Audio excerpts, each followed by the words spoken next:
Berarti nanti pada saat mengisi lembar formulir rencana kerja ini, mahasiswa juga harus membuka kit prosedur ya. Harus membuka kit prosedur. Ada yang tahu bagaimana cara untuk men-share dua ini? Apa namanya, supaya di tampilan itu ada dua, di layar ada dua tampilan gitu, ada yang tahu caranya? Saya belum belajar itu. Atau kalau nanti saya pindah-pindah share screen-nya saja ya. Oke, ini nama silakan diisikan sesuai dengan nama masing-masing ya. Misalnya saya isikan nama saya saja. Kemudian NIM-nya silakan 0 apa ya, kalau 0 C0 kemudian masing-masing. Sebenarnya memang biasanya kita bagi per kelompok ya, tetapi nanti tidak usah ditulis kelompoknya, tidak apa-apa, tinggal kelas saja, kelas A atau kelas B gitu. Pemeriksaannya ini berarti kita akan mengerjakan pemeriksaan glukosa, nomor sampelnya kita kosongi saja, tanggalnya kita isikan hari ini, tanggal 25 Februari 2022 ya. Nah, ini ada di bagian rutin ya. Bu, belum ke lembar kerja, Bu. Belum. Saya masih di mana? Masih dikit. Oh, masih dikit, maaf. Oke, sudah tampak? Sudah berpindah? Sudah, Bu. Sudah. Oke, ini ya, nama, saya tulis nama saya ya, nanti silakan sesuai nama masing-masing, NIM-nya juga sesuai masing-masing. Kelasnya, kelas saja, kelompoknya tidak usah. Nama pemeriksaan, kita lakukan pemeriksaan glukosa ya. Nomor sampelnya kita kosongi, tanggalnya tanggal hari ini. Ini pokoknya kita hanya mengklik di bagian rutin saja. Profile calculation of system itu tidak ya. Untuk bagian yang atas ini semuanya ada di rutin. Paling yang kita ubah-ubah nanti yang ini. Nah, ini yang pertama, ini kita ada di bagian basic. Nah, Ibu, ya, tahunya basic? Ini. Sebentar, saya stop share. Kemudian nanti di alat muncul. Ini sebenarnya memang harusnya lihat. Nanti saya coba setel videonya ya. Sorry. Saya share screen. Share screen. Nah, saya share screen. Nah, ini. Begitu kita menggunakan alat, tampilan pertama itu pasti ada di rutin, dan ini itu ada di bagian basic. Jadi sebenarnya itu kita lihatnya di alat ya.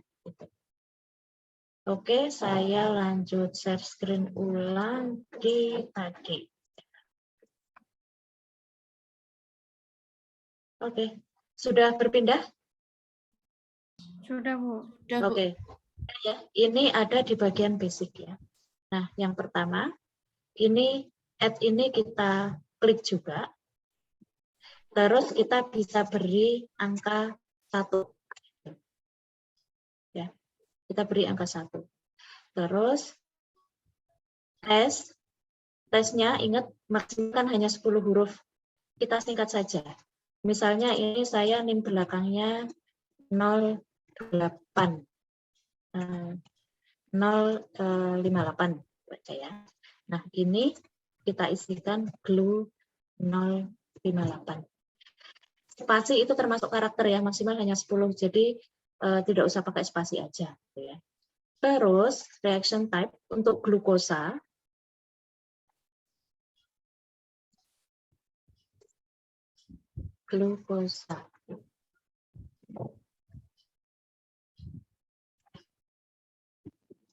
Untuk glukosa, ini sudah berpindah ke glukosa ya. Di glukosa, di bagian assay prosedur, ini absorbasinya hanya dibaca sekali. Berarti programnya adalah endpoint.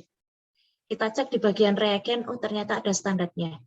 Berarti program kita endpoint yang C per ST. Oke ya, saya pindah lagi ke Ini.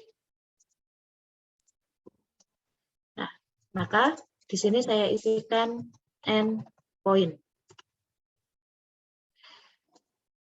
Pri itu adalah panjang gelombang pertama, panjang gelombang yang kita gunakan.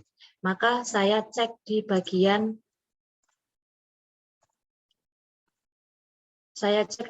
wavelength-nya. Ini sudah berpindah ya PPT-nya ya. Di wavelength itu ada 500 dan ada 546. 500 itu di alat kita tidak ada, yang tersedia 546. Yang utama yang digunakan itu adalah yang 546. Gitu. Ya, berarti ini yang kita isikan yang 546. Ya, ini memang ada 500 ya. Tetapi yang tersedia di di dalam alat kita itu yang 546, atau sebenarnya boleh kalian mengindikasikan yang ada tulisannya HG ini, itu yang kita gunakan gitu. Ini kan tidak ada HG. Itu ya. Atau coba saya cek lagi yang lain yang punya panjang gelombang banyak. Oke, saya share screen ulang. Oke. Ini ternyata memang bukan HG bukan menjadi bukan menjadi patokan ya, tetapi yang menjadi patokan tetap di dalam panjang gelombang yang tersedia di dalam alat yang kita gunakan. Ini kalau yang kinetik biasanya memang pakai yang 340, yang kebetulan di alat kita juga ada panjang gelombang 340. Gitu. Saya balik lagi ke glukosa. Nah, ini yang di glukosa, panjang gelombangnya itu ada 500, ada 546. Tapi yang tersedia di dalam alat kita itu yang 546. Dan ini memang yang paling banyak digunakan, maka panjang gelombangnya kita pakainya yang 546. Saya isikan di dalam ini, Pri-nya ya, 546 nm. Ini pilihan sebenarnya nanti kalau kita menggunakan alat ya, ini nanti pilihan. Yang tes itu kita ngetik sendiri, kemudian yang reaction type itu pilihan nanti. Kita tinggal memilih, tidak menuliskan. Yang pri itu juga kita memilih, tidak menuliskan angka. Gitu ya. Kemudian karena ini pakai 546 kita ada, yang sekundernya kita strip, kita kosongkan saja. Terus delay dan measuring time. Kita lihat di bagian assay prosedurnya. Saya pindah lagi ke assay prosedur. Nah, ini untuk assay prosedur yang ada di dalam kotak, ini adalah langkah kerja yang akan kita lakukan setelah kita mipet-mipet. Oh, ternyata setelah dipipet, dihomogenkan, kemudian diinkubasi, kita pakai suhu 37, berarti diinkubasi selama 5 menit. Inkubasinya 5 menit, maka sebaiknya kita lakukan di luar alat. Gitu. Kalau inkubasinya hanya 1 menit atau 2 menit, kita inkubasinya di dalam alat. Atau untuk yang kinetik karena memang krusial, kita biasanya inkubasinya di dalam alat. Gitu. Nah, kalau untuk yang endpoint itu biasanya inkubasinya 5-10 menit, maka inkubasi kita lakukan di luar alat. Gitu ya. Inkubasi di luar alat, maka saya pindah ke sini lagi. Ya. Inkubasi, sorry. Kok ini harusnya strip. Nah. Kok ini. Oke, ini pokoknya dikosongkan saja ya, strip ya. Kok nggak bisa, nanti nggak bisa ini saya. Oh, dia nggak mau diisi. Oke lah. Berarti kita kosongkan saja ya, langsung ke delay. Tadi inkubasinya 5 menit, inkubasi 5 menit di luar alat saja. Nah, kalau inkubasi kita dilakukan di luar alat, maka nilai yang kita masukkan ke dalam delay dan measuring time itu adalah nilai minimum dari program yang kita gunakan.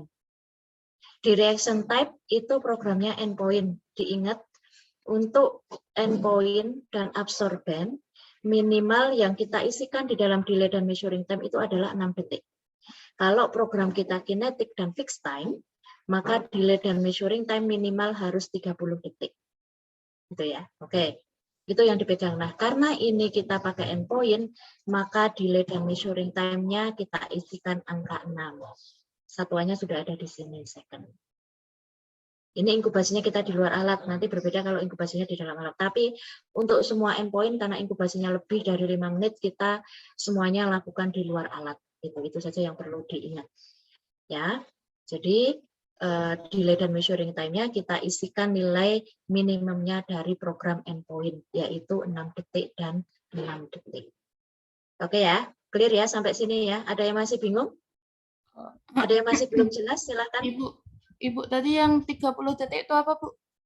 Untuk yang programnya kinetic dan fixed time, atau yang 2 point kinetic tadi. Yang minimal 30 detik itu adalah untuk yang programnya kinetic dan program fixed time atau 2 point kinetic. Oke? Kalau rex type-nya itu kinetic atau fixed time ya berarti delay sama measure time-nya 30 ya, Bu? Iya, minimal pokoknya harus diisi 30. Kemudian nanti kita lanjutkan saja. Dia inkubasinya mau di dalam alat atau di luar alat. Nanti kita bahas lagi kalau sudah ketemu kinetik saja ya, supaya tidak bingung. Ya, oke. Oke ya, pokoknya yang penting untuk delay dan measuring time kita isi sesuai dengan apa yang kita masukkan ke dalam reaction type-nya atau programnya. Untuk endpoint itu kita masukkan nilai minimumnya 6 detik dan 6 detik. Gitu saja ya. Nanti untuk yang kinetik saya jelaskan lebih lanjut lagi supaya tidak bingung. Itu sudah adalah yang lain, silakan kalau yang masih bingung bisa ditanyakan sebelum saya lanjut. Maaf saya agak cepat supaya nanti tidak itu mumpung pas nggak ngebor ya. Saya lanjut ke unit ya. Unit itu adalah satuan. Maka satuan bisa kita lihat di bagian reference range. Gitu. Ini bisa miligram per desiliter dan milimol per liter. Tetapi di lab kimia klinik D3 analis kita semuanya menggunakan satuan yang miligram per desiliter. Kalau ternyata yang sudah bekerja dan di laboratoriumnya itu SOP-nya menggunakan milimol per liter, ya berarti silahkan diisikan milimol per liter. Gitu ya. Ini kita menggunakan yang miligram per desiliter. Maka di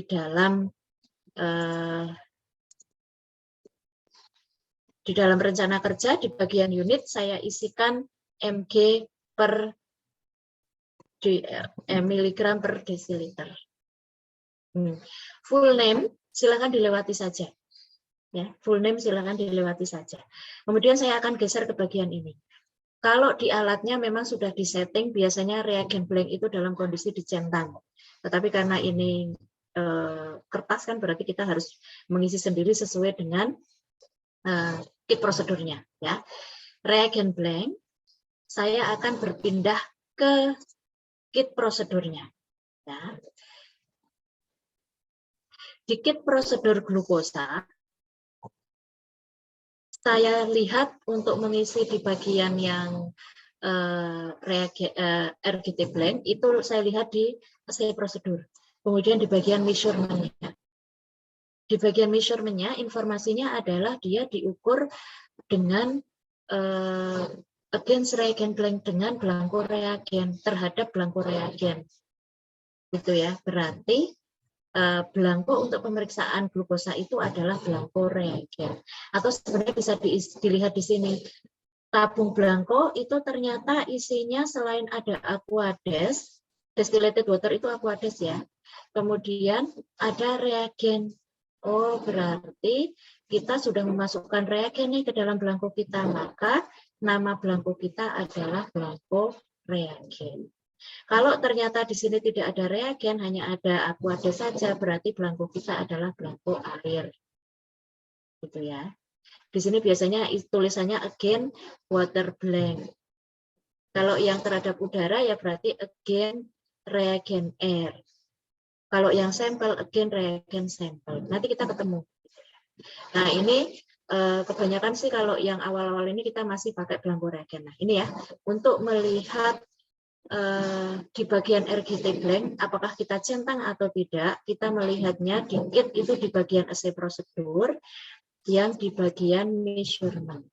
Again, reagen blank berarti belangko kita adalah belangko reagen, maka di dalam ini saya centang, ya. Kalau misalnya belangko kita air, belangko kita udara, belangko kita sampel, maka di RGT blank ini tidak dicetak. Ya, paham ya ini ya. Terus lanjut ke direction, ya. Direction saya lihat lagi di bagian assay prosedur. Ya, di bagian assay prosedur, sorry, ini belum, belum. Nah, sudah share ini yang di glukosa, panjang gelombangnya itu pakai 546, berarti kan dia panjang gelombang cahaya tampak. Kemudian kalau saya lihat metodenya, dia enzimatik, tetapi yang photometric test, gitu ya, photometric test. Terus nanti di dalam prinsip ternyata akan terbentuk warna, ada colorimetric indikator, ada colorimetric indikator quinonamine. Jadi ada indikator warnanya yaitu quinonamine. Biasanya ini di soal UKOM quinonamine ini keluar ya, diingat-ingat. Ada indikator warna quinonamine. Ya, ini indikator warna. Terus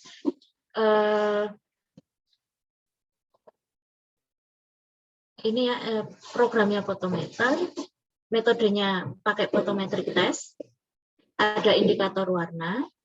Kemudian di sini nanti pokoknya kalau yang lain, kalau memang itu ada warnanya, biasanya di sini juga ada informasi, misalnya warnanya berubah menjadi purple kah atau apa, itu biasanya mungkin tidak semuanya quinonamine ya, tapi nanti biasanya kalau ada perubahan warna di sini akan ada informasinya gitu.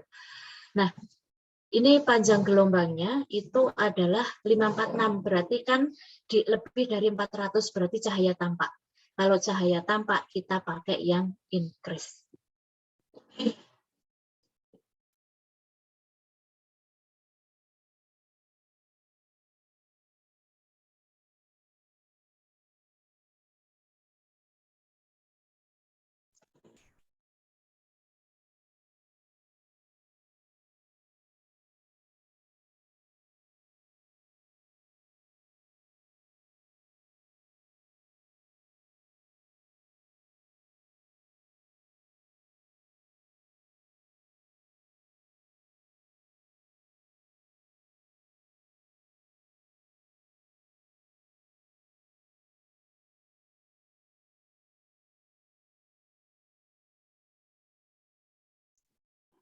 Maaf, sudah sebentar ya.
Oke, maaf ya, kita lanjut lagi ya.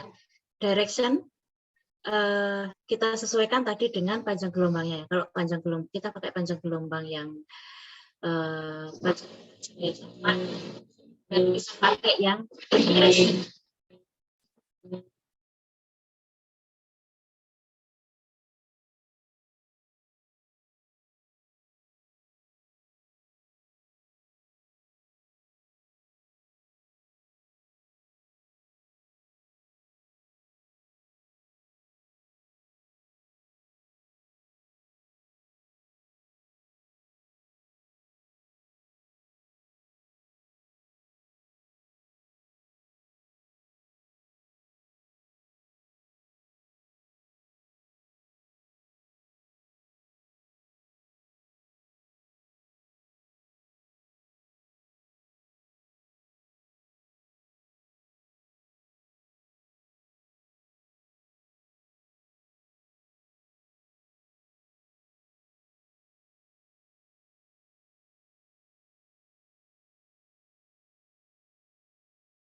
kita pakai panjang gelombang tampak ya.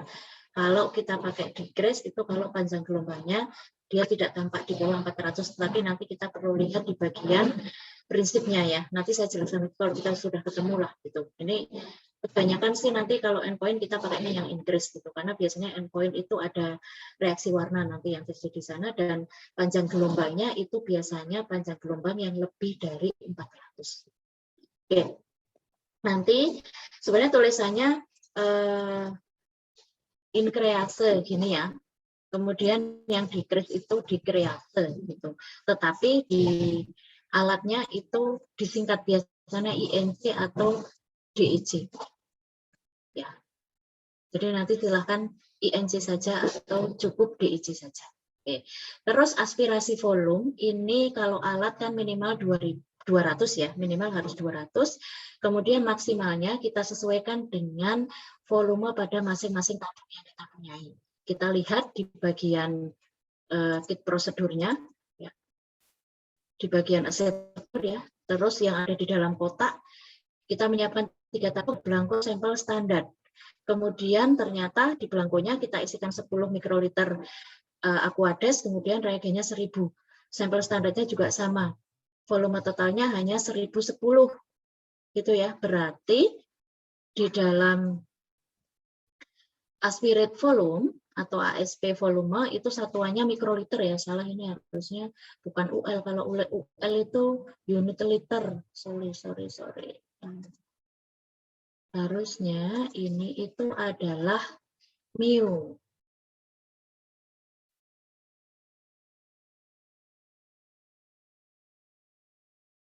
Kok yang keluar ini mu. Oke.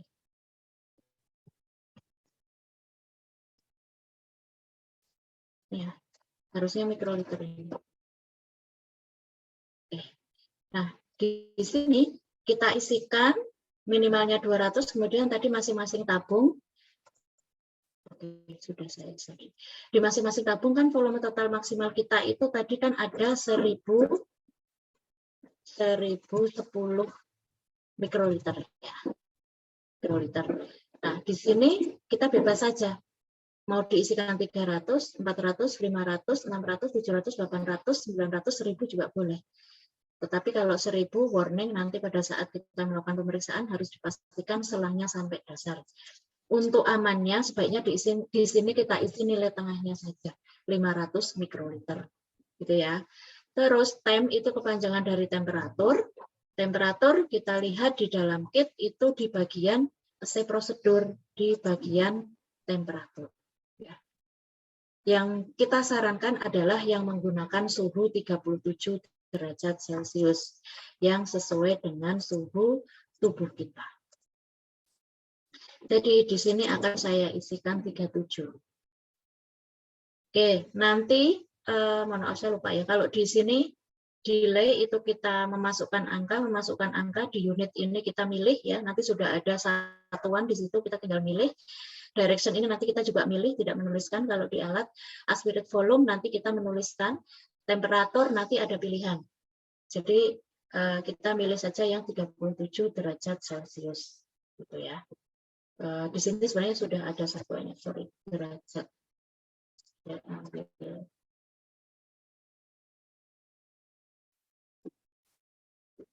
derajat Celcius ya, 37 derajat Celcius. Kemudian desimal. Desimal ini kita cocokkan dengan dikit prosedur. Dikit prosedur yang di bagian reference range. Kita sesuaikan juga dengan satuannya. Tadi kita sudah mengisikan di unit, satuan yang kita gunakan itu adalah miligram per desiliter. Untuk miligram per desiliter, nilai normal dari glukosa itu tidak ada komanya. Ya, tidak ada komanya. Di sini semua angkanya bulat, maka di dalam formulir desimalnya kita isikan 1. Di sini nanti ada pilihan 1, kemudian ada pilihan 0,1, terus ada 0,001. Kalau tidak salah hanya ada 3 pilihan. Ya. Nanti ini kita tinggal milih saja. Karena tadi tidak ada komanya, maka desimalnya kita isikan 1. Nah, kalau sudah sampai di sini sudah selesai full name-nya karena kita kosongkan. Ini di bagian basic kita sudah selesai. Kita bisa lanjut ke bagian yang berikutnya. Ini tidak harus di-save dulu. Boleh di-save, tetapi sebaiknya save-nya nanti terakhir saja. Nah, ini sebelum saya pindah ke bagian call detail, ada yang mau ditanyakan dulu untuk yang bagian basic? Ada yang masih belum jelas, silakan bisa ditanyakan. Belum?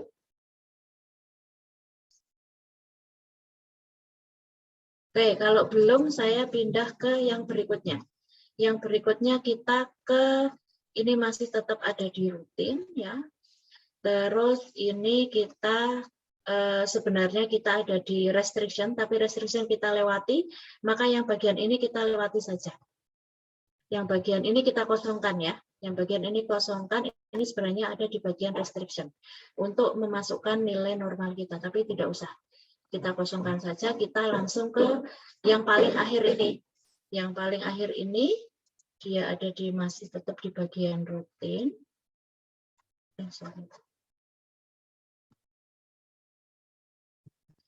Terus ini bukan di basic lagi, tetapi ada di bagian all detail. Nah, ini kita pakai K-faktor atau rule, kita lihat ya di dalam kit prosedurnya. Saya kembali lagi ke kit prosedur.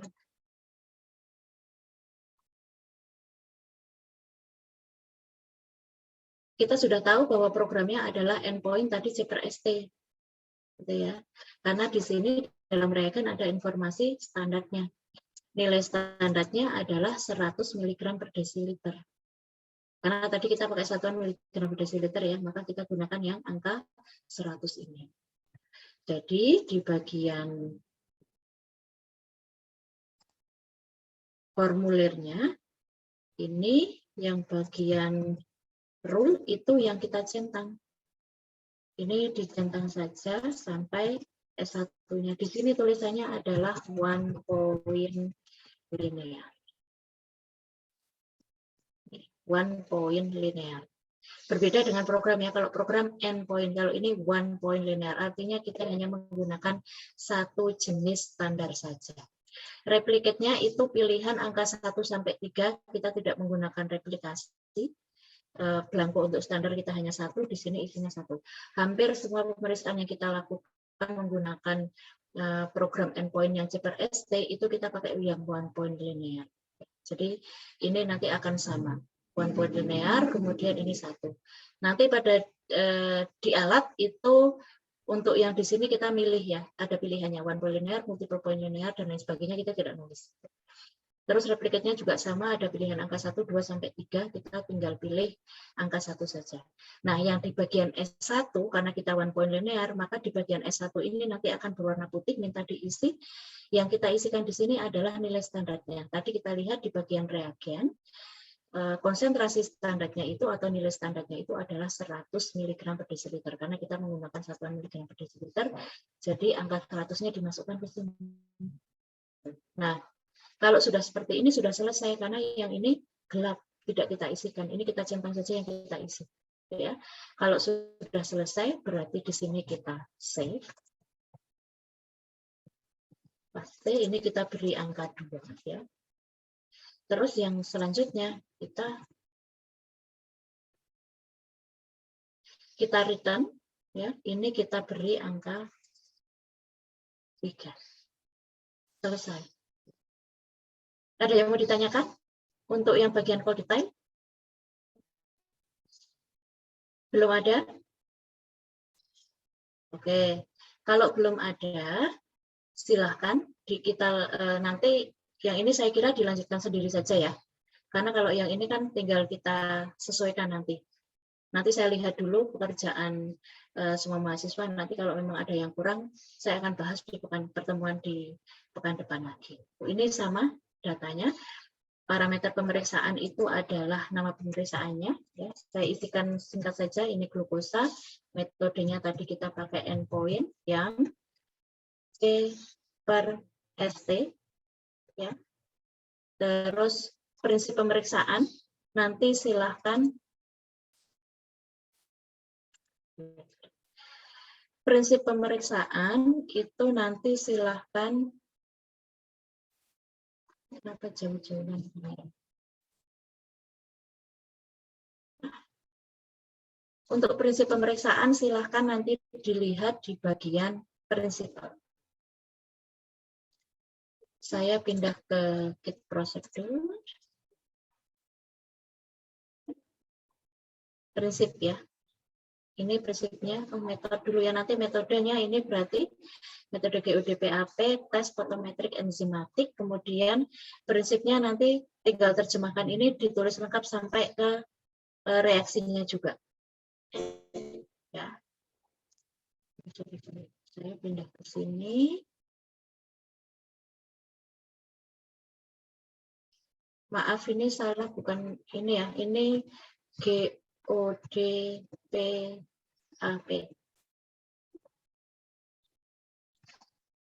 GUDPAP apa tadi namanya, tes photometric enzymatic. Tes photometric enzymatic. Pokoknya semua pakai bahasa Indonesia ya, jangan menggunakan bahasa Inggrisnya ya. Terus prinsipnya nanti silakan dituliskan tadi di bagian prinsip mulai dari kata-katanya nanti sampai ke reaksinya. Nanti kalau tidak cukup ini nanti bisa di enter saja atau ditambah kolom saja ya. Gitu. Untuk reaksi nanti kita lihat di bagian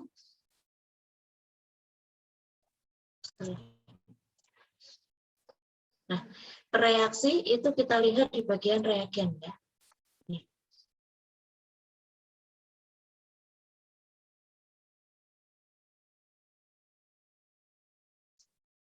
Sebenarnya karena di sini yang dimaksud adalah reaksi itu adalah reagen, maka biasanya standarnya kita tidak tuliskan, tetapi memang ada beberapa dosen yang memang tetap minta untuk dituliskan gitu. Kalau saya sebenarnya untuk reaksi itu ya berarti kan reaksi yang ada di dalam reagen ya, berarti standarnya tidak dituliskan. Jadi yang ditulis hanya ini saja, fosfat buffer, pH-nya sekian, sampai ke nilai konsentrasinya. Ya, gitu. Nah, ini nanti silakan bisa dipindahkan ke bagian reaksi. Ya. Terus cara kerja itu dilihat di bagian if, yang di bagian kotaannya di sini. Dibuat tabel ya, atau misalnya satu menyiapkan 3 tabung, kemudian masing-masing diberikan label belangko, sampel, dan standar. Kemudian dituliskan tabelnya, ada tabung di sini nanti belangkonya, seperti yang kemarin saya sampaikan, ada belangko, sampel, dan standar, atau belangko, standar, dan sampel, supaya nanti tidak kebalik pada saat memasukkan di alat. Belangko, standar, sampel, kemudian ini apa yang kita isikan ke dalam masing-masing tabung ini. Itu dibuat tabelnya. Kemudian kita masukkan berapa volumenya. Setelah itu baru ada satu paragraf atau 1 atau 2 kalimat di bawah tabel. Dihomogenkan, ya, masing-masing tabung dihomogenkan. Kemudian diinkubasi. Tadi kan suhunya kita pakai 37, maka langsung masing-masing tabung dihomogenkan, kemudian diinkubasi selama 5 menit pada suhu 37 derajat Celcius. Titik. Kemudian absorbansi di sini yang dibaca itu kan absorbansinya standar dan sampel ya. Berarti absorbansi standar dan sampel dibaca terhadap belangko reagen dalam waktu kurang dari 60 menit. Ya, itu semua dituliskan di dalam nih ya, cara kerja yang komplit. Kemudian pembacaan tadi ya, panjang gelombang di bagian wavelength, programnya tadi di sini berarti endpoint, ya endpoint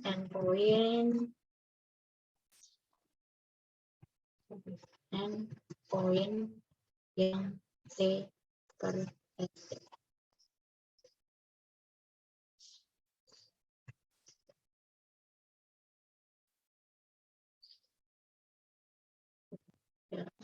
Ini berarti karena kita hanya menggunakan nilai standar, bukan faktor, ini bisa dihapus saja. Nilai standarnya itu tadi kita lihat di bagian reagen. Nah, ini di bagian reagen nilai standarnya satuannya miligram per desiliter 100 ya.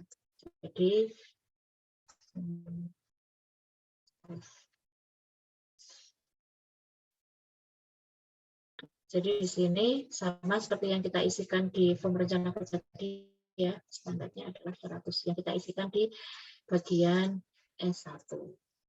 Suhunya tadi sudah saya sampaikan kita pakai suhu 37 derajat Celcius.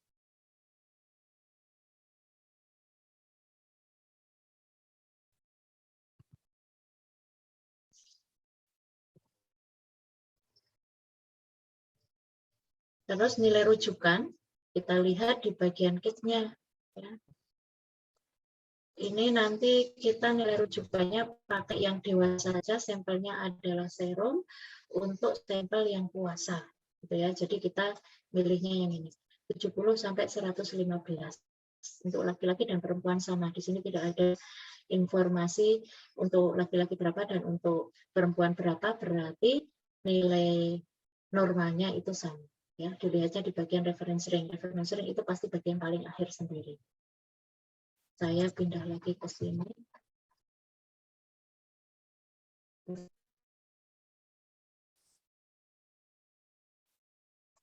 (70 sampai 115 ya. 70 sampai 115 miligram per desiliter.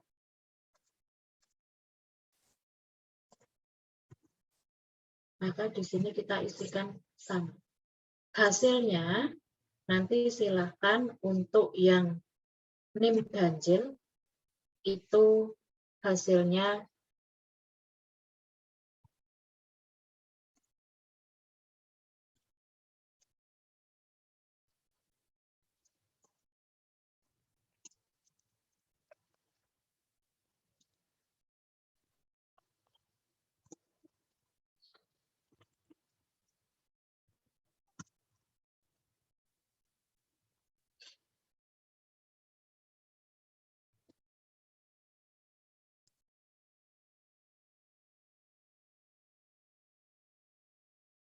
nih, nanti untuk yang NIM enggak bisa saya buat ya.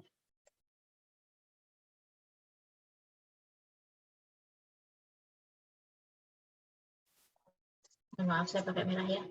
Yang untuk NIM ganjil silakan tuliskan hasilnya 80 mg per liter. Yang NIM genap silakan tuliskan hasilnya 150 mg per desiliter. Jadi nanti kalau untuk yang NIM ganjil kan berarti nilainya ada di ring normal, gitu ya. Sampel X hasil pemeriksaan sampel X. Sampel X saja lah. Hasil pemeriksaan untuk sampel X itu adalah 80 mg per desiliter. Berarti dia normal, gitu ya. Hasil pemeriksaan untuk sampel X ada di nilai normal, berada di nilai normal. Kemudian kalau yang ini kan berarti melebihi nilai normal. Kemudian pembahasannya silahkan bisa dilihat di bagian summary ya, bagian paling. Pengelolaan glukosa, baik itu menggunakan serum ataupun plasma, utamanya digunakan untuk memberikan diagnosis maupun memberikan atau monitoring terhadap diabetes mellitus, gitu ya. Kemudian aplikasi yang lain pemeriksaan glukosa ini untuk mendeteksi adanya hipoglikemi neonatal, hipoglikemi pada bayi baru lahir, kemudian adanya eksklusi pada sel islet Langerhans, ya, sel kanker pada pulau Langerhans, ya, pulau Langerhans, dan juga bisa digunakan untuk mengevaluasi metabolisme karbohidrat pada berbagai penyakit. Boleh seperti itu saja, atau silakan mau ditambahkan dari buku yang lain, boleh silakan. Terus saya pindah lagi ke formulir tadi. Nah, kalau sudah diisi semua pembahasannya, berarti sudah selesai, karena di sini tidak ada menggunakan rumus, berarti yang bagian ini silakan dikosongkan saja.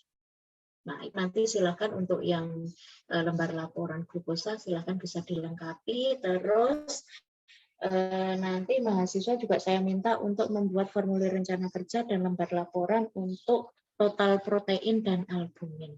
Nanti saya cek di IFIKES, jika IFIKES sudah ada rumahnya, nanti semuanya untuk prosedur glukosa, total protein dan albumin akan saya share, termasuk juga dengan formulir rencana kerja dan lembar laporan ini. Nanti dikumpulkan paling lambat berarti hari Kamis ya, supaya nanti saya bisa koreksi, hari Jumat nanti kita bisa diskusi. Nanti saya lihat dari masing-masing laporannya.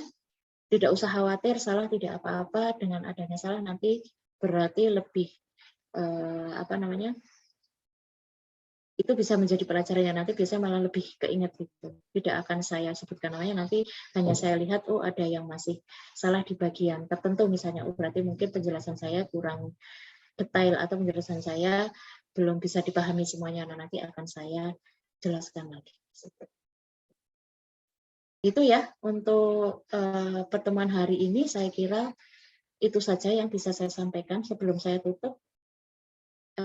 Apakah ada yang mau ditanyakan, baik terkait dengan rencana pengisian formulir rencana kerja, lembar laporan, maupun tugas yang saya berikan? Silakan. Mohon maaf ya, hari ini kita banyak gangguan. Saya tidak tahu kalau hari ini ternyata mau ngebor karena saya ada jadwal sampai jam 6, jadi memang saya tidak ke kampus gitu, karena biasanya jam 3 sudah sepi. Apalagi di kampus sekarang banyak yang positif ya, semuanya harus jaga kondisi ya. Silakan jika ada pertanyaan. Atau cukup? Kalau cukup saya tutup supaya yang laki-laki bisa segera ke masjid untuk Jumatan, saya juga bisa siap-siap ke kampus. Iya, cukup saja Ibu. Cukup, oke, baik. Terima kasih ya untuk yang sudah bergabung hari ini. Sekali lagi mohon maaf untuk gangguan kita hari ini.